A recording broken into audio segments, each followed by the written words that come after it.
السلام علیکم ورحمۃ اللہ وبرکاتہ۔ الحمد للہ رب العالمین والعاقبۃ للمتقین والصلاة والسلام علی اشرف الانبیاء والمرسلین نبینا محمد وعلی آلہ وصحبہ اجمعین ومن تبعہم بإحسان الی یوم الدین وبعد۔ فاعوذ باللہ من الشیطان الرجیم، بسم اللہ الرحمن الرحیم۔ یخلقکم فی بطون امہاتکم خلقا من بعد خلق فی ظلمات ثلاث ذالکم اللہ ربکم لہ الملک لا الہ الا ہو فانا تصرفون۔ 23ویں پارے کی ابھی ایک آیت کا ایک حصہ پڑھا گیا ہے، جس میں اللہ رب العالمین نے انسانی تخلیق کے مراحل کا تذکرہ فرمایا ہے، یعنی اللہ رب العالمین انسان کو کن مراحل سے گزار کر کے پیدا کرتا ہے۔ اللہ رب العالمین کہتا ہے یخلقکم فی بطون امہاتکم خلقا من بعد خلق فی ظلمات ثلاث۔ اللہ رب العالمین تمہیں تمہاری ماؤں کے پیٹوں میں پیدا کرتا ہے، اور وہاں سے اللہ رب العالمین مختلف مراحل سے گزار کر ایک پیدائش کے بعد دوسری پیدائش، ایک مرحلے کے بعد دوسرا مرحلہ، ان تمام مراحل سے گزار کر اللہ رب العالمین بچے کو پیدا کرتا ہے۔ اور یہ تربیت اور یہ نشو و نما کہاں پر ہوتی ہے، کس حالت میں ہوتی ہے؟ اللہ نے کہا فی ظلمات ثلاث، 3 تاریکی میں، یعنی انسان پیدا ہوتا ہے تو 3 تاریکی اس کو سابقہ پڑتا ہے۔ ایک تاریکی ماں کے پیٹ کا ہے، ماں کے پیٹ کا اندھیرا، دوسرا رحم کی تاریکی ہے، تیسرا وہ جھلی جس کے اندر بچہ لپٹا رہتا ہے، یعنی رحم سے جو ملا ہوا حصہ ہے اور اس کے اندر جہاں بچہ رہتا ہے اس پر ایک جھلی ہوتی ہے۔ تو 3 تاریکی اور 3 اندھیروں میں اللہ رب العالمین بچے کو پالتا ہے اور بچوں کے اعضاء اور جوارح کو بناتا ہے۔ یہ اللہ رب العالمین کی کمال قدرت ہے۔ وہاں اللہ تعالیٰ آکسیجن بچے کو کیسے پہنچاتا ہے، ہم اور آپ غور کریں اس نقطے پر۔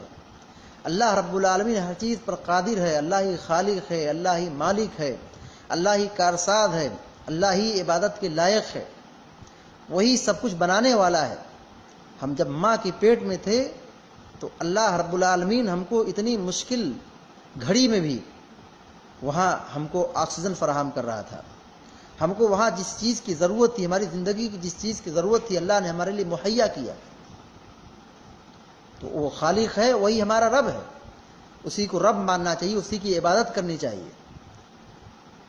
ذالکم اللہ ربکم لہ الملک،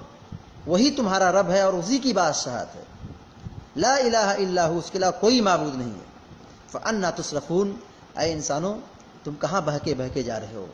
یعنی وہ رب جس نے تم کو ماں کے پیٹ میں اور اندھیرے میں پالا ہے، بنایا ہے، سنوارا ہے، اور اس نے کھلایا ہے، اس نے روزی دی ہے، آکسیجن فراہم کیا ہے۔ اب وہاں سے تم کو نکلنے کے بعد اب جو تمہاری عقل آ گئی، تم بیدار ہو گئے، سوجھ بوجھ کی عمر تک پہنچ گئے، عقل و شعور تک پہنچ گئے، اب اللہ تعالیٰ کو بھول جاتے ہو، اللہ رب العالمین کے احسان کو فراموش کر بیٹھتے ہو، اللہ رب العالمین کی وحدانیت کا خون کرتے ہو، اللہ رب العالمین کی الوہیت میں شرک کرتے ہو، اللہ رب العالمین کو چھوڑ کر غیر اللہ کو پکارتے ہو۔ وہ رب جس نے تم کو ماں کے پیٹ میں بنایا تھا اور تم کو سنوارا تھا، تم نے اس رب کا انکار کر دیا۔ وہ رب جس نے ہر چیز کو بنایا ہے اور وہ ٹھیک ٹھاک بنایا ہے، الذی خلق فسوی والذی قدر فہدی، وہ رب العالمین جس نے انسان کو اور مخلوق کو بالکل برابر سرور بنایا ہے، ٹھیک ٹھاک بنایا ہے۔ انسان کا ہر عضو، جانور کا اور ہر مخلوق کا ہر پارٹ اپنی آخری ماڈل پر ہے۔ اور پھر بنانے کے بعد اللہ نے اس کی رہنمائی کی، انسان کو کیا ضرورت ہے اللہ نے اس چیز فراہم کی۔ انسان کو بولنا سکھایا، پرندوں کو اڑنا سکھایا، مچھلیوں کو تیرنا سکھایا، اور درندوں کو دہاڑنا سکھایا اور پھاڑنا سکھایا، اور جتنی بھی مخلوق ہیں اللہ رب العالمین نے ان کی رہنمائی کر دی ہے کہ ان کو کیا کھانا ہے، ان کو کیسے رہنا ہے، سب چیز کی اللہ تعالیٰ نے نشاندہی کر دی۔ وَلَقَدْ خَلَقْنَا الْإِنسَانَ فِي أَحْسَنِ تَقْوِيمٍ، اور رہا معاملہ انسان کا تو انسان ایک عظیم مخلوق ہے، اللہ نے اس انسان کو اپنے ہاتھ سے بنایا ہے، اور اللہ رب العالمین کہتا ہے وَلَقَدْ خَلَقْنَا الْإِنسَانَ فِي أَحْسَنِ تَقْوِيمٍ، ہم نے انسان کو بہت اچھی ساخت میں بنایا ہے۔ یا ایھا الانسان ما غرک بربک الکریم، اے انسان تم کو کس چیز نے تمہارے رب سے دھوکے میں ڈال رکھا ہے؟ الذی خلقک فسواک فعدلک فی ای صورۃ ما شاء رکبک، وہ رب جس نے تم کو برابر سرابر کیا اور بالکل ٹھیک ٹھاک بنایا، اور پھر تم کو جس شکل میں اور جس صورت میں چاہا تم کو ڈھال دیا۔ انسان اپنی باڈی پر غور کرے۔ وفی انفسکم افلا تبصرون، تم اپنے آپ کو نہیں دیکھتے، اس میں بھی تمہارے لیے نشانیاں موجود ہیں، عبرت کا سامان موجود ہے۔ انسان کا یہ دل، انسان کی یہ آنکھ، یہ کان، یہ دانت، یہ منہ، یہ چہرہ، ہر چیز پر انسان غور کرے تو اللہ رب العالمین کی کمال قدرت کو پہچان سکتا ہے، سمجھ سکتا ہے۔ لیکن انسان اتنا ناشکرا واقع ہوا، اللہ رب العالمین کے احسان کو فراموش کر دیا، اور یہی انسان جب اللہ رب العالمین کو چھوڑ کر کے کسی اور کے سامنے کسی اور کی دہائی دیتا ہے، کسی اور کو پکارتا ہے، تو اللہ رب العالمین نے ایسے لوگوں کا تذکرہ قرآن کریم میں فرمایا کہ اللہ نے ایسے لوگوں کے لیے جہنم تیار کر رکھی ہے جو اللہ رب العالمین کا انکار کرتے ہیں، کفر کرتے ہیں، شرک کرتے ہیں۔ اور اللہ نے آگے فرمایا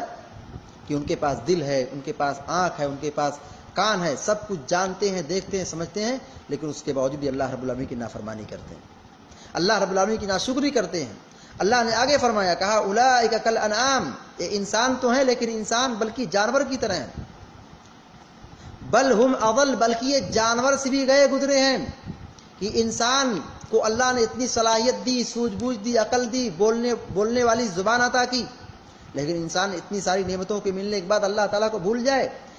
جانور تو اپنے مالک کا وفادار ہوتا ہے، جو مالک اس کو 4 وقت کا کھانا کھلاتا ہے، پانی پلاتا ہے، اس کی زندگی کا سامان مہیا کرتا ہے، تو وہ جانور اپنے مالک کے پیچھے بھاگتے رہتا ہے، ہمیشہ اپنے مالک کے پیچھے لگا رہتا ہے، اپنے مالک کو پہچان لیتا ہے۔ جانور، مرغی پال لو گھر کے اندر، 2 دن گھر کے اندر رکھو اور کھانا کھلاؤ، اس کو رکھو، تو گھر سے باہر جاتی ہے، اپنے گھر میں دوبارہ واپس آ جاتی ہے۔ مرغی اپنے مالک کو پہچان لیتی ہے، اپنے گھر کو پہچان لیتی ہے، پرندہ اپنے گھر کو پہچان لیتا ہے، جانور اپنے گھر کو پہچان لیتا ہے، اپنے مالک کو پہچان لیتا ہے، مگر یہ کافر اور مشرک جو اللہ رب العالمین کو نہیں پہچان پاتا۔ ایسے لوگوں کے بارے میں اللہ رب العالمین نے کہا کہ ان کے پاس دل تو ہے لیکن سمجھتے نہیں، ان کے پاس آنکھ تو ہے لیکن دیکھتے نہیں، ان کے پاس کان تو ہے لیکن حق سنتے نہیں۔ اولئک کالانعام بل ہم اضل، بلکہ یہ تو جانور ہیں، بلکہ جانور سے بھی گئے گزرے ہیں۔ تو اللہ رب العالمین کی وہ ذات ہے جس نے ہم کو اور سارے انسانوں کو ماؤں کے پیٹ میں ہم کو پیدا کیا ہے، ہم کو بنایا ہے، اور ہر انسان وہاں سے اس مرحلے سے گزر کر کے آیا ہے۔ جو بھی دنیا میں اس انسان آیا ہے، آدم علیہ السلام کو چھوڑ کر کے سارے لوگ اپنی ماں کے پیٹ سے پیدا ہوئے، اور اللہ رب العالمین 3 اندھیروں میں رہ کر کے اس انسان کی تربیت کی ہے، انسان کو پالا ہے اور اس کو بنایا ہے اور اس کی تخلیق کی ہے۔ اس لیے انسان اللہ رب العالمین کو نہ پہچان سکے تو یہ بہت بڑی محرومی ہے۔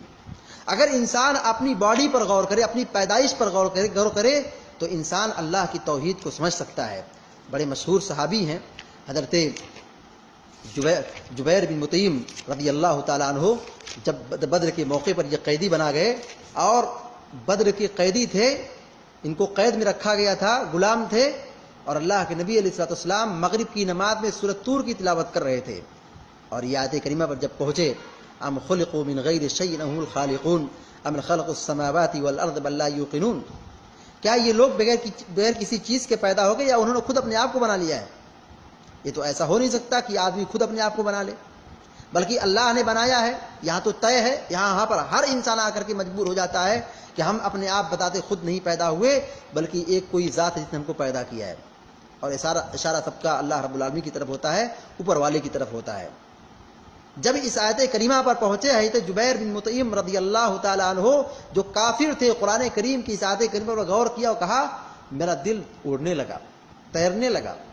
اور پھر میں اس آیت کریمہ پر تدبر کیا، غور کیا، بالآخر مجھے اسلام قبول کرنے پر میں مجبور ہو گیا اور میں مشرف باسلام ہو گیا۔ یعنی ان کو اسلام قبول کرنے کی جو وجہ بنی وہ یہی کہ انہوں نے اپنی ذات پر غور کیا اور اپنی تخلیق پر تدبر کیا، غور کیا، تو اس نتیجے پر پہنچے کہ جب اللہ رب العالمین کی ذات وہاں تاریکی میں اور اندھیرے میں ہم کو پیدا کیا، بنایا، اور ہر قسم کی نعمت سے نوازا، یہ بولنے کی طاقت، سننے کی طاقت، دیکھنے کی قوت، سمجھنے کی صلاحیت، یہ ہاتھ، یہ پیر، یہ ناک، یہ منہ، یہ دانت، یہ آنکھ، کان، پیٹ،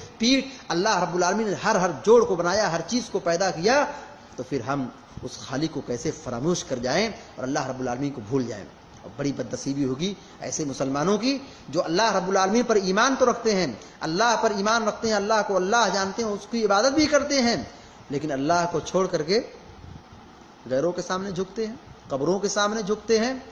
اور بڑی بدنصیبی ہوگی مسلمانوں کا ایک بڑا طبقہ ہے کہ بچے کی پیدائش کے بعد اس کے گلے میں تعویذ گنڈا ڈال دیتے ہیں، اس تعویذ گنڈے میں شرکیہ کلام اور اس میں شیطانی چیزیں،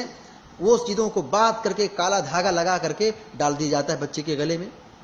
یعنی اللہ رب العالمین ماں کے پیٹ میں بچے کی حفاظت کر رہا تھا، بچہ وہاں پہ نشو و نما پا رہا تھا، وہ اللہ رب العالمین کی امان میں تھا، اللہ کی حفاظت میں تھا، لیکن جیسے ماں کے پیٹ سے باہر آیا، انسان نے اس کے گلے میں، ماں باپ نے اس کے گلے میں تعویذ گنڈے کا شرکیہ گنڈا ڈال دیا، شرکیہ چیز ڈال دی۔ یہ بڑی بدنصیبی کی بات ہوگی۔ اللہ رب العالمین ہمارا خالق ہے، ہم اللہ کا شکر ادا کریں، ہم اللہ کی عبادت کریں، اللہ سے دعائیں کریں، اللہ کو پکاریں، اللہ پر توکل رکھیں، اللہ پر ایمان لائیں، اللہ رب العالمین پر یہ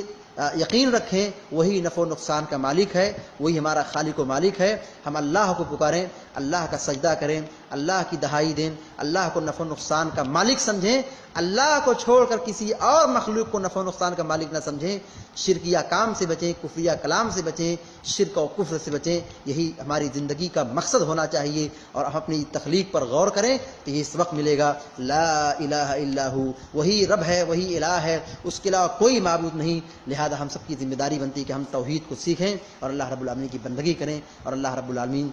کی توحید پر ہمیشہ قائم رہیں۔ اللہ رب العالمین ہم سب کو کہنے اور سننے سے زیادہ عمل کرنے کی توفیق عطا فرمائے، آمین یا رب العالمین۔ اقول قولی ھذا واستغفر اللہ لی ولکم ولسائر المسلمین فاستغفروہ انہ الغفور الرحیم، وصلی اللہ علی نبینا محمد وعلی آلہ وصحبہ اجمعین، والسلام علیکم ورحمۃ اللہ وبرکاتہ۔